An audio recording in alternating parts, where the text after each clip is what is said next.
यहाँ पर देखते हैं 5वां चैप्टर है पदार्थों का पृथक्करण, यानी पदार्थों का पृथक्करण किस तरीके से किया जाएगा वो हम यहाँ पर देखेंगे। पदार्थों का पृथक्करण हमारे दिखते हैं जिनमें हम पदार्थों को किसी मिश्रण से पदार्थों को पृथक करते हुए देखते को द्रव से छानने के द्वारा यहाँ पर अलग किया जाता है, यानी छानने के द्वारा हम चाय की पत्ती को यहाँ पर अलग करते हैं। तो ये क्या है, एक तरीके से पृथक्करण है, यानी कि अलग करना, पृथक्करण ये कहलाएगा। अब हम बात करें जैसे फसल की जब कटाई करते हैं तो फसल की कटाई के पश्चात अनाज को भूसे हम थ्रेसर का उपयोग करते हैं या फिर सरसों की कुटाई हम नॉर्मल तरीके से करते हैं। तो वहाँ पर अनाज को, यानी जो भी हमारे पास चीज़ है, अनाज गेहूँ है तो गेहूँ को तोड़े से अलग करते हैं, बाजरा है तरीके से यहाँ पर अनाज को भूसे से पृथक किया जाता है। मक्खन को पृथक करने के लिए दूध या दही का हम क्या करते हैं, मंथन करते हैं, यानी दूध और दही का मंथन करते हैं तो हमें क्या मिलेगा, मक्खन मिलेगा। अब यहाँ पर हम देखें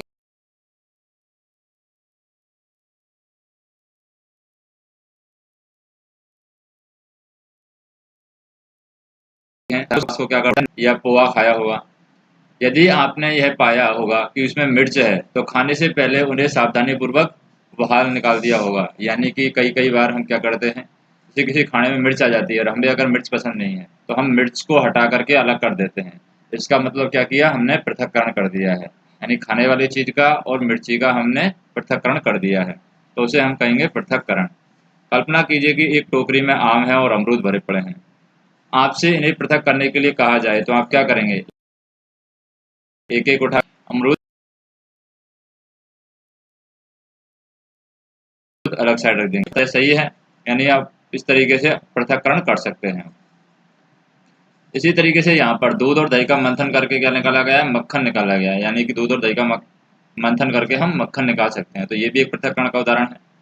ऐसा करना सरल प्रतीत होता है, परंतु यदि पृथक किए जाने वाले पदार्थ आम और अमरूद की तुलना में बहुत छोटे हों, जैसे कि मान लो हमें सरसों और गेहूं मिला देते हैं और उनको हमें पृथक्करण करना है, तो ये हमारे लिए थोड़ा मुश्किल हो जाता है। तो हम ऐसी जगह पर कुछ इक्विपमेंट काम में लेते हैं, कुछ मशीनरी हम यहाँ पर काम में लेते हैं, जैसे कि छाड़ने से हम उनको छाड़ देते हैं तो छोटे की साइड निकल जाएंगे, गेहूँ है वो ऊपर की साइड रह जाएगा। तो इस तरीके से पृथक्करण के लिए हम कुछ साधन इस्तेमाल कर सकते हैं। यदि और नमक के मिश्रण से भरा कोई गिलास दिया जाए और मिश्रण से रेत के कणों को हाथ से बीन कर, तो ये असंभव है, यानी कि हमने रेत और नमक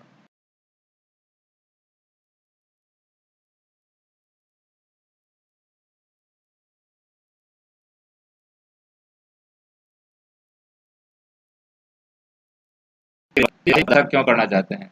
तो कई बार तो हम पदार्थों को पृथक उपयोगिता के लिए करना चाहते हैं, कई बार जो अपशिष्ट पदार्थ होते हैं, यानी कि एक्स्ट्रा जो पदार्थ होते हैं पदार्थ के अंदर, उनको हटाने के लिए हम पृथक्करण करते हैं। जैसे यहाँ पर पृथक्करण के कुछ प्रक्रम बताए गए हैं, यानी कुछ मेथड बताए गए हैं, तरीके बताए गए हैं, पृथक करने का उद्देश्य बताया गया है, अवयवों को पृथक करने के ढंगों को यहाँ पर बताया गया है। जैसे सारणी में हम बात करें, ये सारणी बताई गई है जिसमें पृथक्करण के लिए बताया गया कि हम पदार्थों को पृथक क्यों करते हैं, अलग अलग क्यों करते हैं। पहला है चावलों से पत्थरों को पृथक करना, चावलों से पत्थर हटाने हैं हमें, तो कौन सा मेथड लेंगे, यहाँ पर दो भिन्न परंतु उपयोगी पदार्थों को पृथक करना होता है, यानी दोनों भिन्न हैं, चावल अलग है और पत्थर अलग है। पत्थर भी अलग से काम आ सकते हैं किसी काम के लिए और चावल हमारे खाने के काम आ सकते हैं। तो दोनों भिन्न हैं परंतु उपयोगी पदार्थों को यहाँ पर पृथक करना है। पृथक्करण अवयवों को हम क्या करते हैं, हम ठोस अवयवों को फेंक देते हैं, यानी जो हमारे पास पत्थर हैं कंकड़ हैं उनको हम फेंक देंगे चावलों से। दूसरा पृथक्करण का प्रक्रम है मक्खन प्राप्त करने के लिए दूध का मंथन करना, यानी दूध को मथते हैं, मंथन करते हैं दूध का, तो हमें मक्खन मिलता है। तो इसका उद्देश्य क्या है, अनुपयोगी अवयवों को दूर करना, यानी हमारे पास में मक्खन को हम ज़्यादा उपयोगी बताते हैं यहाँ पर दूध के अंदर, तो मक्खन को हम, यानी कि यहाँ पर मक्खन को निकाल लेंगे मंथन करके, और जो भी अनुपयोगी जैसे छाछ है उसको हम अलग कर देंगे। तो दूध का मंथन करके छाछ को हम अलग कर देंगे, यानी अनुपयोगी, तो अनुपयोगी अवयवों को दूर किया जाएगा। पृथक्करण अवयवों को हम क्या करते हैं, हम अशुद्धियों को फेंक देते हैं, जैसे कि कई बार क्या हम छाछ को फेंक देते हैं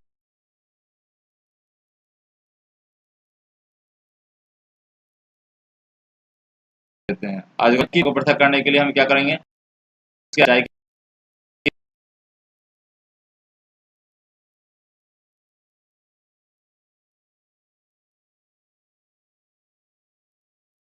अवयवों का उपयोग कर सकते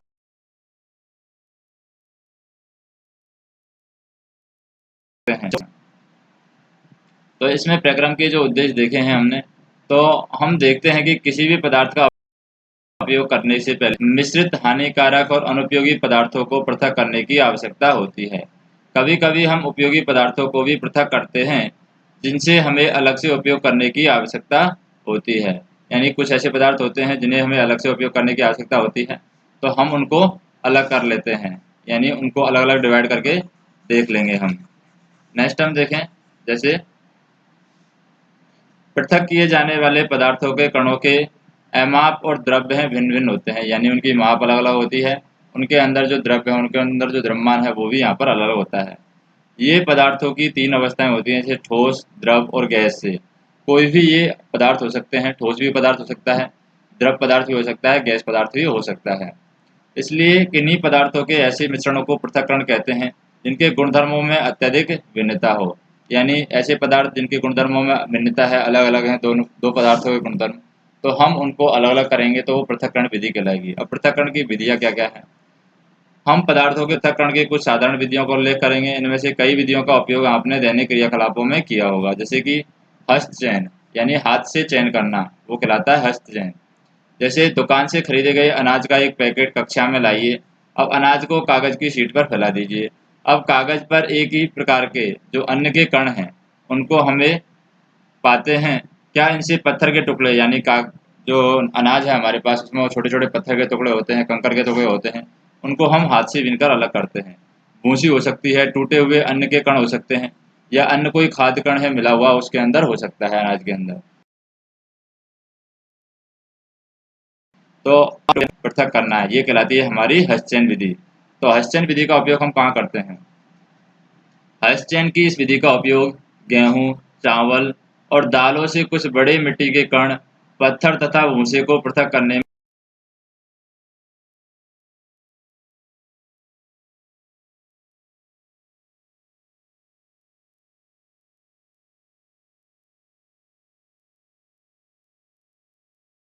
में जनक विधि हमें लगता है।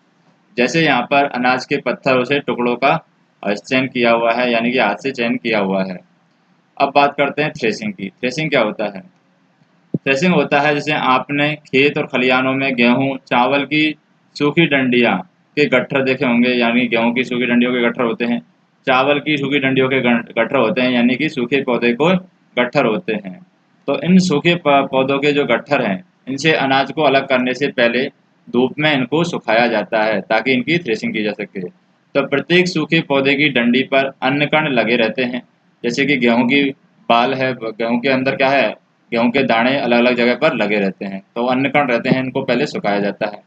खेतों में रखे सैकड़ों गट्ठरों पर लगे अन्न कणों को संख्या की कल्पना हम कर सकते हैं। किसान अन्न कणों को, सूखे पौधे को इतने गट्ठरों से अनाज को कैसे पृथक करता है, तो वो हाथ से तो कर नहीं सकता है, तो यहाँ पर थ्रेसिंग का उपयोग वो करेगा।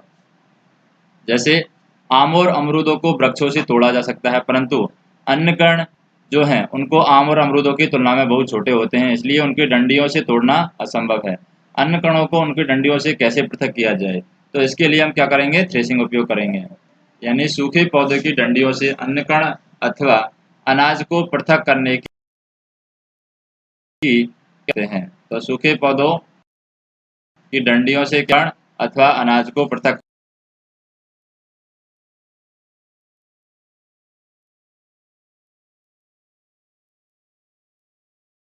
करने का बैलों की सहायता से भी किया जाता है। और अत्यधिक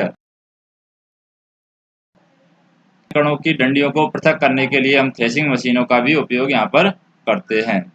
जैसे यहाँ पर ये थ्रेसिंग करके बताया गया है कि थ्रेसिंग करके किस तरीके से कूट करके हम थ्रेसिंग कर सकते हैं, बैलों के द्वारा थ्रेसिंग की जा सकती है। और ये अलग अलग यहाँ पर जैसे गेहूँ अलग हो रहा है, भूसा यहाँ पर अलग हो रहा है, तो ये थ्रेसिंग की क्रिया के द्वारा होता है। आजकल हम क्या करते हैं, थ्रेसिंग के लिए थ्रेसिंग मशीन हम यूज करते हैं। अब बात करते हैं जैसे कि यहाँ पर ये व्यक्ति है डंडों से पीट करके थ्रेसिंग कर रहा है।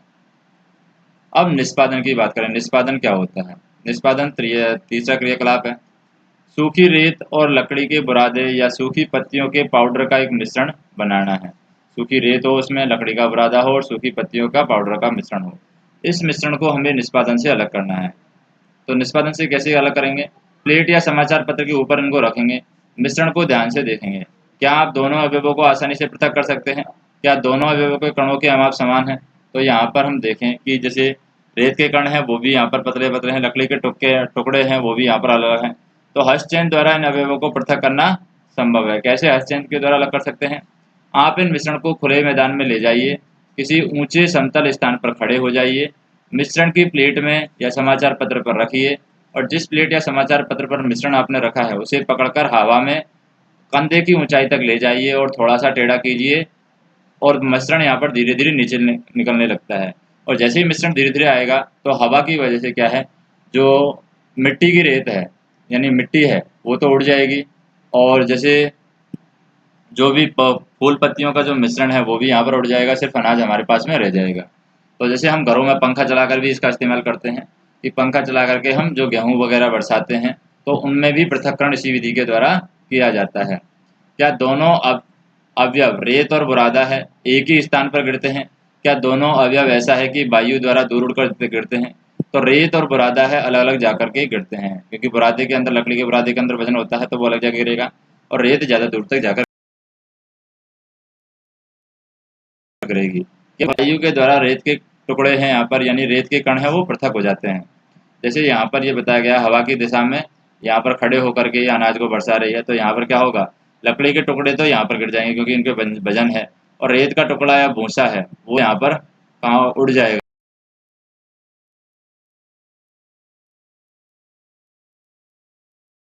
रेत के कण और अनाज है यहाँ पर नीचे की साइड आ जाएगा, तो रेत के कण हम यहाँ पर अलग से नहीं कर पाए हैं। तो किसी मिश्रण के अवयवों को इस प्रकार पृथक की हवा के द्वारा किसी मिश्रण के अवयवों को अलग करने की विधि। अब निष्पादन का उपयोग है पवनों या वायु के झोंकों द्वारा मिश्रण से भारी एवं हल्के अवयवों को पृथक करने में हम इस निष्पादन का उपयोग करते हैं। तो भारी अन्न कणों से पृथक करने के लिए करते हैं। यानी दो तरह के हमारे पास में कण होते हैं, एक तो भारी अन्न कण और एक हल्का हल्का भूसा। तो हल्के भूसे को भारी अन्न कणों से पृथक करते हैं तो कौन सी विधि यूज करेंगे हम? निष्पावन।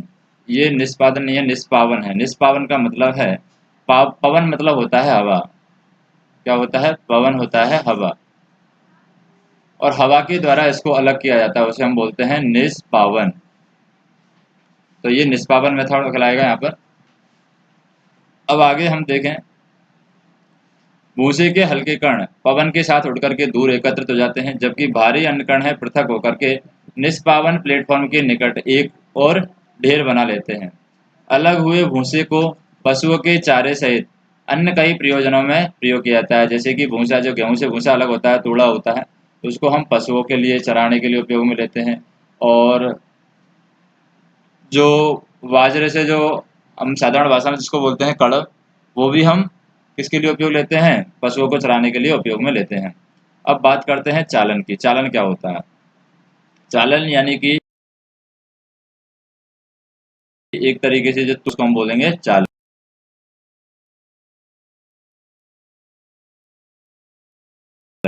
हमें आटे को कैसे छाना जाता है? चालने से छाना जाता है या चलनी से छाना जाता है, तो वो कहलाता है हमारा चालन। तो हमें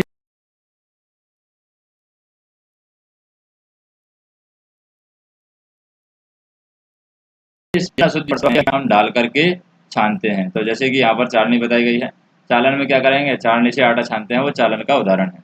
तो आटे के छोटे छोटे कण हैं चालनी के छिद्रों द्वारा निकल जाते हैं, जबकि बड़ी अशुद्धियां हैं चालनी में रह जाती हैं। और प्राय आटे की मिल में गेहूं को पीसने से पहले पत्थरों या भूसे हुए अशुद्धियों को हटाया जाता है। साधारणतः गेहूं की बोरी की एक तिरछी चालनी पर डाला जाता है और चालन द्वारा पत्थर, डंडिया, भूसा जो निष्पादन और थ्रेडिंग के बाद गेहूं में रह जाते हैं उनको यहाँ पर दूर किया जाता है। आपने इसी प्रकार के बड़े बड़े चालनों का भवन निर्माण वाले स्थानों पर रेत से कंकड़ यानी हम मकान बनाते समय बजरी को भी छानते हैं। तो रेत से कंकड़ बाहर निकालने के लिए हम चालन का उपयोग करते हैं।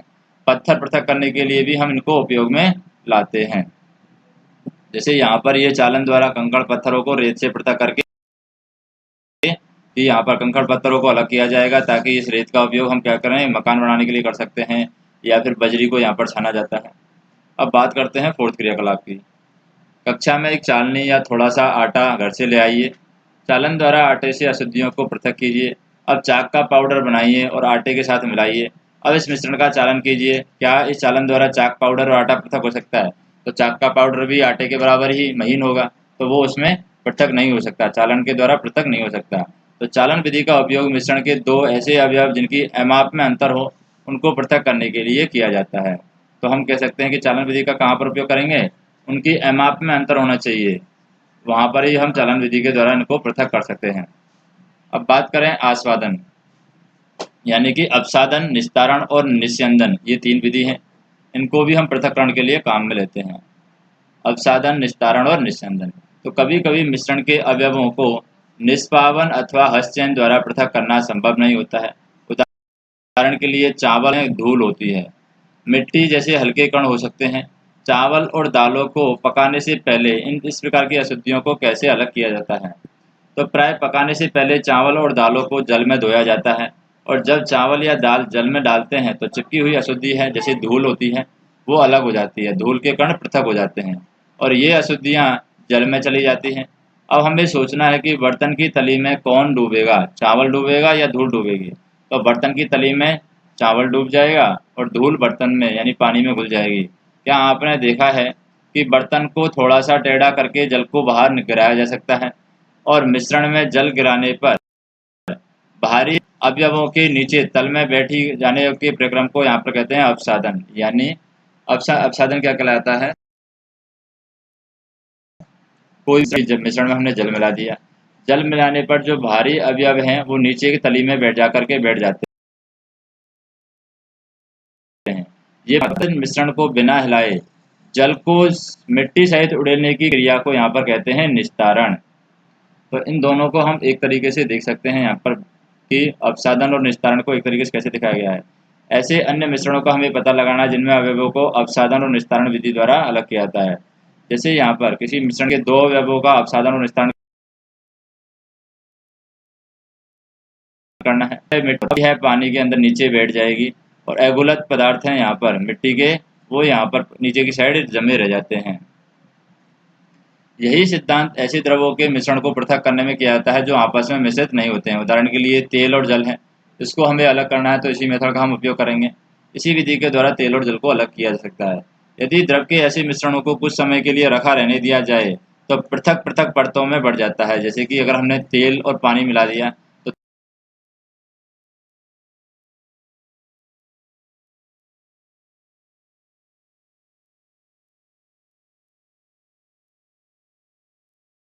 करते हैं। तो आइए हम फिर से ठोस और द्रव के किसी मिश्रण पर विचार हम करते हैं। तो ठोस और द्रव के कोई मिश्रण है उस पर हम विचार करें।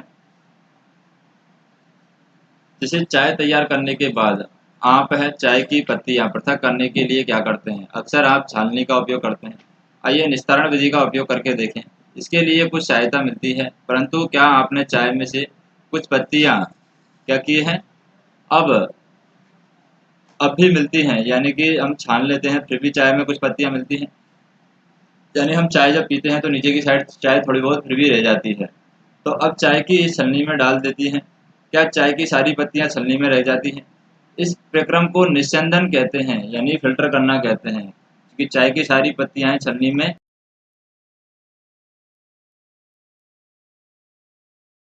रह जाती हैं। चाय की पत्तियां पृथक करने में निस्तारण और निस्यंदन में से कौन सी विधि अच्छी है? तो यहाँ पर हम बात करें निस्तारण और निस्यंदन में से कौन सी विधि यहाँ पर ज़्यादा अच्छी होगी, तो वो होगी निस्यंदन विधि, फिल्टर करना यानी छानना। अब हम अपने उपयोग में आने वाले जल के उदाहरण पर विचार करते हैं।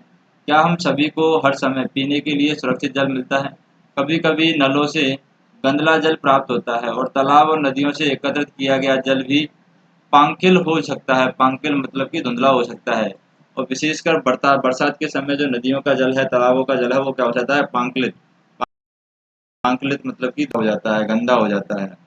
तो आइए हम देखें कि क्या हम पृथक्करण की कुछ विधियों के द्वारा जल से मिट्टी जैसी जो अविलेय अशुद्धि है उसको दूर कर सकते हैं। जैसे तालाब या नदी का पांकिल जल लीजिए। पांकिल जल मतलब धुंधला जल, जो दिखता है मिट्टी मिट्टी जिस जल के अंदर दिखती है वो जल हमें लेना है। यदि यह न मिल सके तो 1 गिलास जल में थोड़ी सी मिट्टी मिला देंगे हम, और इसे आधे घंटे के लिए छोड़ देंगे। जल का सावधानी पूर्वक परीक्षण करेंगे। अपने परीक्षणों को हम लिखेंगे। क्या गिलास की तली में कुछ मिट्टी बैठ गई है? ऐसा क्यों हुआ है? इस प्रक्रम को आप क्या कहेंगे? तो अब जल को बिना हिलाए गिलास को थोड़ा तिरछा करना है और गिलास के ऊपर के जल को दूसरे गिलास में उड़ेल देना है। आप इस प्रक्रम को क्या कहेंगे? तो ये प्रक्रम यहाँ पर कहलाएगा निस्यंदन, यानी फिल्टर करना वो कहलाता है हमारा निस्यंदन। जैसे चाय की सारी पत्तियां छन्नी में रह जाती हैं, इस प्रक्रम को निस्यंदन करना यानी फिल्टर करना कहते हैं। डाल दीजिए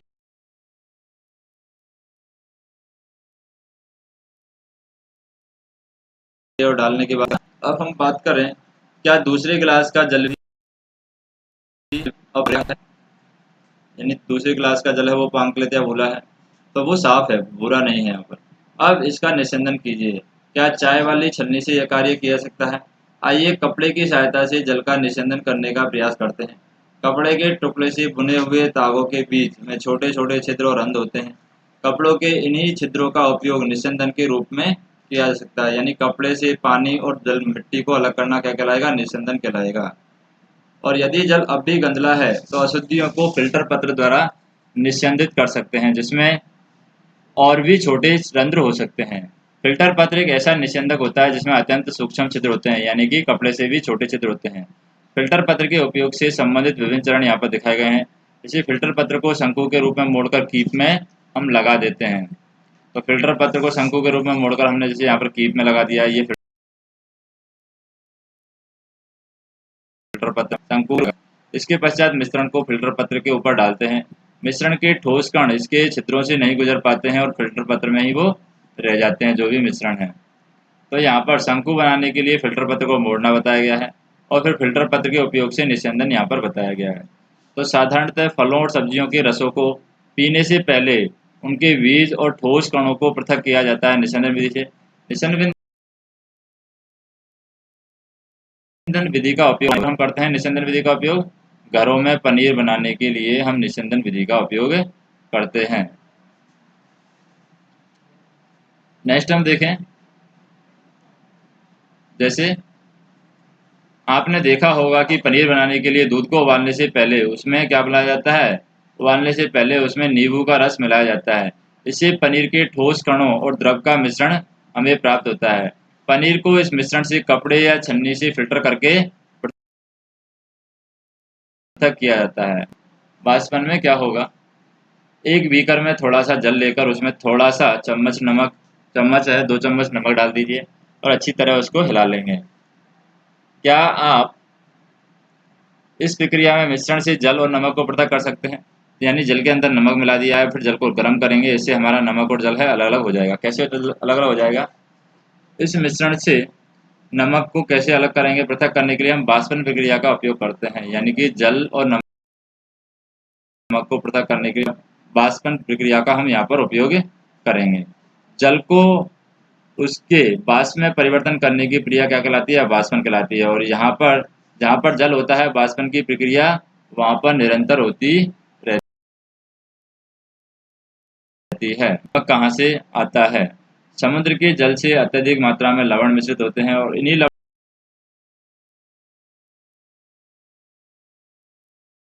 में से एक समुद्र होता है। और जब समुद्र के जल को बड़े बड़े उथल कर छोड़ दिया जाता है तो सूर्य के प्रकाश से जल गर्म होकर के वाष्पन द्वारा धीरे धीरे वाष्प में बदल जाता है। यानी समुद्र का जल है हम क्यारियाँ बना देते हैं, जैसे गाँव में क्यारियाँ जो बनाई जाती है इस तरीके से क्यारियाँ बना देंगे, उसमें समुद्र का जल भर देंगे।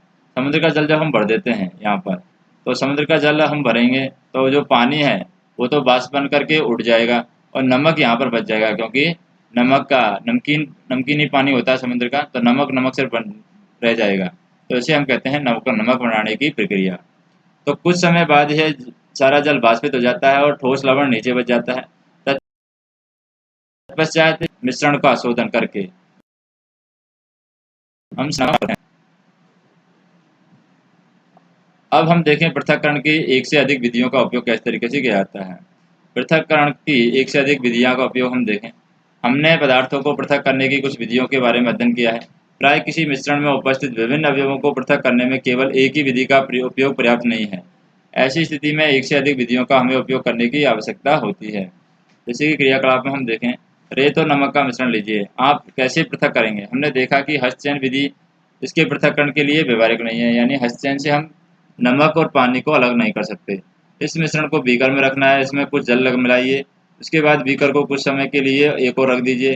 क्या आप देखते हैं रेत बीकर की तली में बैठ जाता है और इसे निस्तारण या निस्यंदन द्वारा पृथक कर सकते हैं। और निस्तारण द्रव में क्या है? क्या आप सोचते हैं कि जल में वही नमक जो मिश्रण में था, यानी हम इस निस्तारण द्रव से नमक और जल को पृथक करना है। तो हम क्या करेंगे, इस द्रव से किसी केतली में भरकर उसका ढक्कन बंद कर देंगे और जब कुछ समय तक केतली को गर्म करेंगे तो क्या आप केतली की टोंटी से भाप निकलती हुई देखते हैं, तो वो वाष्प बनकर के पानी है उड़ने लगता है। तो केतली की जो निकलने लगता है और उस भाप को हम कह सकते हैं कि जल है, वाष्प में बदल रहे हैं। धातु को प्लेट लीजिए और जिस पर कुछ बर्फ है रखी हो, यानी धातु की प्लेट पर क्या रखी है, यहाँ पर बर्फ रखी है। अब प्लेट को केतल की टोंटी के ठीक ऊपर रखना है। आप क्या देखते हैं, केतली के सारे जल को भाप में बदलने देंगे हम, और जब भाप बर्फ से ठंडी की गई प्लेट के संपर्क में आती है तो संघनित होकर के द्रव में वो जल बन जाती है। यानी कि यहाँ से पानी है हमारा, केतली से पानी गर्म होकर के वाष्प के रूप में बदलेगा और वाष्प यहाँ पर बर्फ रखी हुई है, बर्फ से ठंडा होकर के यानी संघनन प्राप्त करके वाष्प किस में बदल जाएगी, वापस से जल में बदल जाएगी। तो यहाँ पर केतली के सारे जल को वाष्प में बदलना देना है हमें, और वाष्प है वो भाप बर्फ से ठंडी होकर प्लेट के संपर्क में आती है और संघनित करके द्रव्य या फिर जल बन जाती है।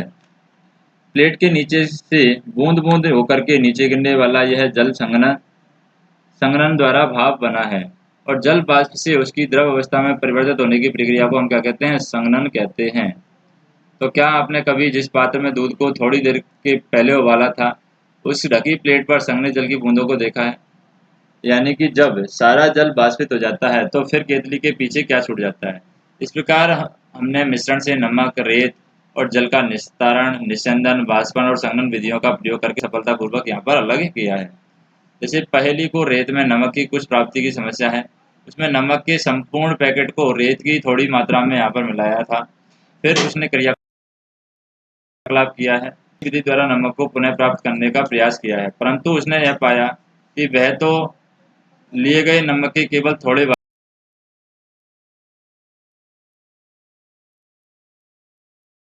भाग को पुनः प्राप्ति, तो वो सोचती है कि उसने त्रुटि कहाँ की है, पहले तो उसने ज़्यादा नमक लिया था, अभी कम नमक कैसे है।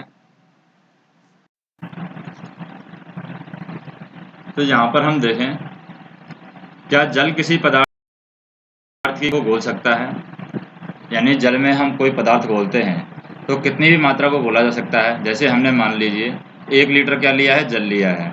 अब जल में हम क्या घोल रहे हैं, नमक घोल रहे हैं, तो हम नमक इसके अंदर कितना घोल सकते हैं, 2 kg घोल सकते हैं या 3 kg घोल सकते हैं, या कितना नमक इसके अंदर घोला जा सकता है।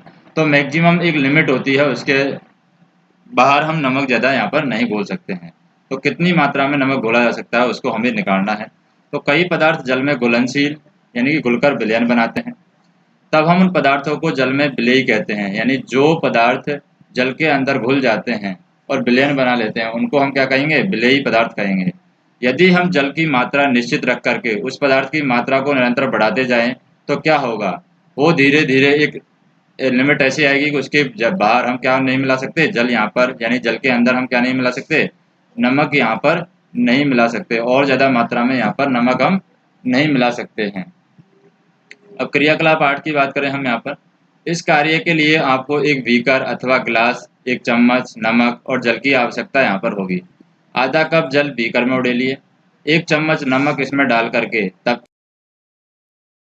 तक इसको बिलोड़ित घुल ना जाए। यानी कि जल के अंदर हमें नमक डालना है और नमक को घोलते रहना है, जब तक घोलते रहना है जब तक कि जल के अंदर नमक पूरा घुल ना जाए। अब फिर 1 चम्मच नमक डालना है और फिर घोलना है। इस तरीके से हमें बार-बार इसको घुमाते रहना है। कुछ चम्मच भर नमक मिलाने के बाद क्या आप यह पाते हैं कि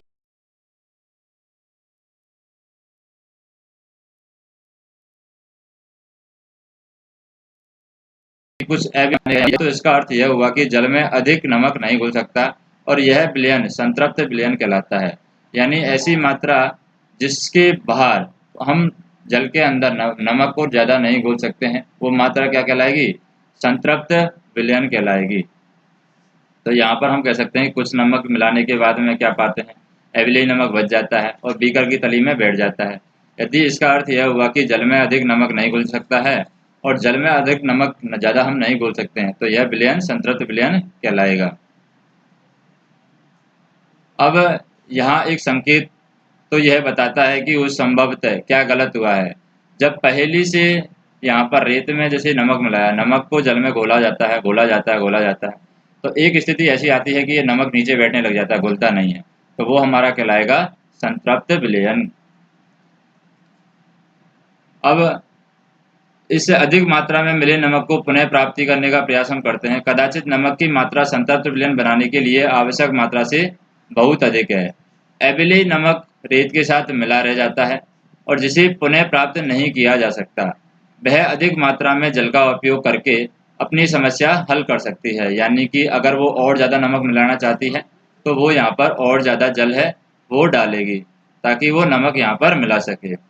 तो उनके पास में मिश्रण में सारे नमक को घोलने के लिए पर्याप्त मात्रा में जल नहीं है। क्या किसी अधिक मात्रा में संतृप्त विलयन बनने से पूर्व या पहले अधिक नमक घोला जा सकता है? तो संतृप्त विलयन बनने के बाद में हम जल के अंदर ज़्यादा नमक नहीं घोल सकते हैं, उससे पहले हम नमक यहाँ पर घोल सकते हैं। फिर अगला क्रियाकलाप है। अगले क्रियाकलाप में क्या है, बीकर में हमें कुछ जल लेना है, उसमें जब तक नमक मिलाइए जब तक कि उसमें नमक विलयन प्राप्त हो जाता है। और अब इस संतृप्त विलयन में कम मात्रा में नमक मिलाएंगे और इसे गर्म करेंगे। यानी कि नमक हम कम मात्रा में मिलाएंगे। जैसे मान लीजिए हमारे पास में 1 लीटर जल है, 1 लीटर जल में हमने मान लीजिए 2 kg क्या, लेकिन अब क्या करते हैं 2 kg नमक मिलाते हैं तो उसके बाद में ये संतृप्त विलयन की अवस्था हमें मिल जाती है और हम ज़्यादा नमक इसमें नहीं मिला पाते। लेकिन मान लीजिए कि हम 2 kg नमक की जगह 1 kg नमक मिला करके इसको क्या करने लग जाते हैं, गर्म करने लग जाते हैं। तो क्या होता है, हम गर्म करने लग जाएंगे, आप क्या पाते हैं बीकर की तली वाले नमक का क्या हुआ, क्या अब वह घुल गया? यदि हाँ तो इस विलयन को गर्म करने से इसमें और अधिक नमक घोला जा सकता है। यानी कि विलयन की संतृप्त विलयनता है वो बढ़ जाती है। अगर हम नमक का पानी है गर्म कर देते हैं तो उसमें और ज़्यादा नमक हम घोल सकते हैं। तो इस गर्म विलयन को ठंडा होने देंगे। क्या बीकर की तली में नमक पुनः बैठता दिखाई देता है? तो यह क्रिया यानी नमक की मात्रा है यहाँ पर ज़्यादा घोली जा सकती है। जब भी हम विलयन को गर्म करते हैं तो उसमें हम ज़्यादा नमक घोल सकते हैं। क्या जल में विभिन्न विलेय पदार्थों की समान मात्रा घुलती है? यानी कि नमक की जगह हम चीनी घोलते हैं तो क्या दोनों बराबर मात्रा में घुलती हैं? तो दोनों का मान यहाँ पर अलग अलग होगा। चीनी अलग मात्रा में घुलती है और नमक अलग मात्रा में घुलेगा।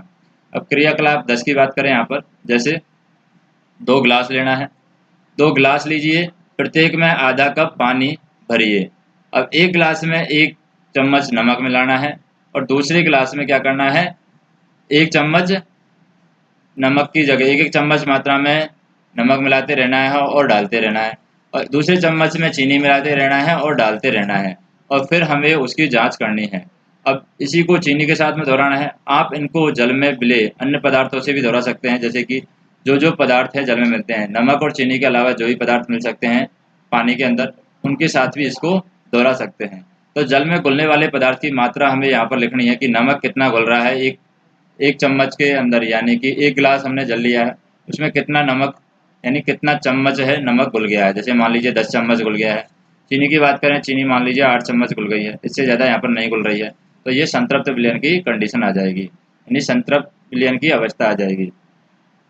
तो इसको हमें पूरा करना है। क्या जानकारी प्राप्त करते हैं, क्या आपने पाया कि जल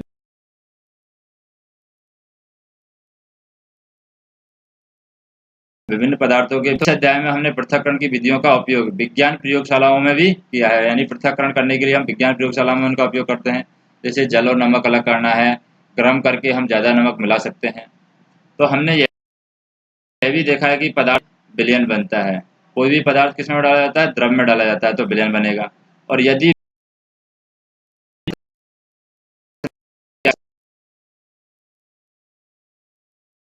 संतुलन हम करते हैं, जैसे मंथन, मंथन का मतलब होता है मथना, उसको जैसे दूध को हम मथते हैं। संघनन होता है किसी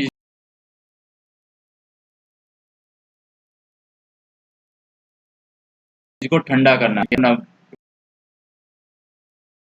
जल और जल को ठंडा खाली निस्यंदन होता है, यानी ठंडा उस तरीके से किया जाएगा उसको। और हस्तचयन, हस्तचयन में हाथ से अगर हम अलग अलग करते हैं तो हस्तचयन कहलाएगा। संतृप्त विलयन की बात करें, संतृप्त विलयन में क्या होगा कि हम नमक मिलाते जाते हैं, पानी में नमक मिलाते जाते हैं और अंत में वैसी कंडीशन आती है उसके बाद हम नमक नहीं मिला सकते, तो वो संतृप्त विलयन कहलाया जाएगा। अवसादन, अवसादन की बात करें कि यहाँ पर अवसादन में क्या करते हैं, कोई भी चीज़ मिलाते जाते हैं, लेकिन उनको अलग करने के लिए जो मेथड यूज किया जाता है वो कहलाता है हमारा अवसादन। चालन में जैसे कि हमने कोई चीज़ है ये गर्म की है, यहाँ पर एक सिरे पर कोई लोहा गर्म किया है तो दूसरी जगह पर भी वो गर्म महसूस होने लगता है तो वो चालन कहलाएगा। विलयन जो मिलाते हैं हम उसको, थ्रेसिंग जो वहाँ पर अलग अलग करते हैं, जो छोटे छोटे दाने होते हैं जैसे गेहूँ की थ्रेसिंग मशीन यूज करते हैं। और निष्पावन, निष्पावन यानी हवा के द्वारा भूसे को अलग किया जाता है। अब यहाँ पर हम देखें, हस्तचयन, निष्पावन, चालन, अवसादन, निस्तारण और निस्यंदन मिश्रणों से उनके अवयवों को पृथक करने की यहाँ पर कुछ विधियां हैं। अनाज से भूसा और पत्थरों को हस्तचयन द्वारा पृथक किया जाता है। भूसा अनाज के भारी बीजों से निष्पादन विधि के द्वारा पृथक किया जाता है। किसी मिश्रण के कणों को अमाप में अंतर का उपयोग चालन और निस्यंदन प्रक्रियाओं द्वारा पृथक्करण में किया जाता है। अब यह है नहीं, चालन दो तरीका का होता है। एक तो होता है कंडक्शन, जिसमें हम